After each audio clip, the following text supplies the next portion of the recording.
नमस्कार दोस्तों, ये video editorial compilation for mains का पार्ट है। आप प्लेलिस्ट में जाके एडिटोरियल की वीडियोस पेपर वाइज और टॉपिक वाइज देख सकते हो। और अगर आप दिसंबर 2019 के बाद की वीडियोस को देखना चाहते हो तो वीडियो के नीचे मौजूद ज्वाइन बटन की सहायता से आप मेंबरशिप को ज्वाइन कर सकते हो। चलिए डिस्कशन स्टार्ट करते हैं। आप जीएस पेपर 3 के इस टॉपिक से आर्टिकल को रिलेट कर सकते हो।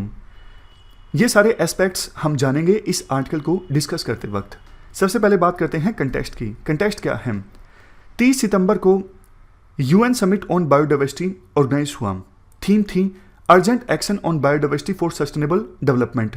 न्यूयॉर्क में ये जो समिट ऑर्गेनाइज हुआ, इसमें कन्वेंशन ऑन बायोलॉजिकल डाइवर्सिटी के जो मेंबर कंट्रीज हैं उन्होंने डिस्कस किया कि क्या लिंकेज हैं बायोडाइवर्सिटी लॉस और स्प्रेड ऑफ एनिमल पैथोजेंस के बीच में।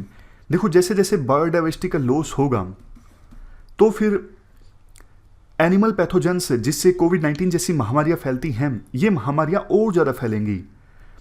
इस समिट में ये भी डिस्कस किया गया कि एचई टारगेट्स, देखो एचई टारगेट्स इनको अडॉप्ट किया गया था 2010 में, और एचई टारगेट्स में 20 टारगेट हैं किससे संबंधित?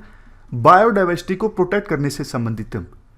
इनको अचीव किया जाना था 2020 से पहले। क्या इनको अचीव किया गया? बिल्कुल भी नहीं।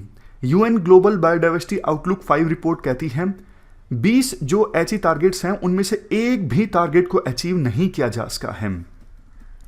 यह बात डिस्कस भी की गई इस समिट में विभिन्न देशों के द्वारा कि कैसे फेल हो गए हैं सभी देश एचई टारगेट्स को अचीव करने में। एचई टारगेट्स की अगर हम और ज्यादा बात करें, जैसा हमने डिस्कस किया, टोटल 20 टारगेट्स हैं बायोडाइवर्सिटी को प्रोटेक्ट करने से संबंधित।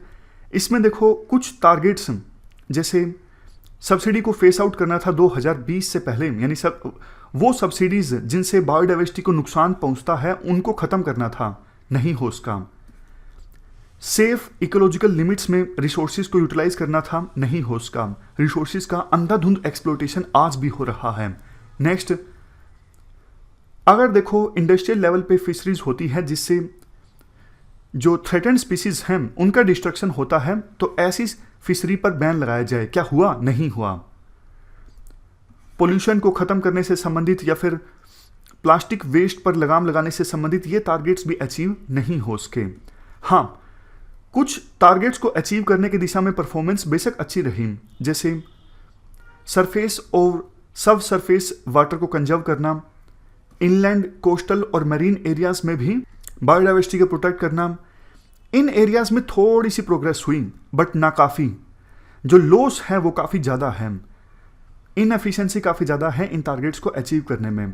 WWF की लिविंग प्लैनेट इंडेक्स जो बताता है वर्टिब्रेट यानी रीढ़ की हड्डी वाले जो जानवर हैं उनका लॉस हुआ है 1970 से लेके अभी तक कितना? 68%।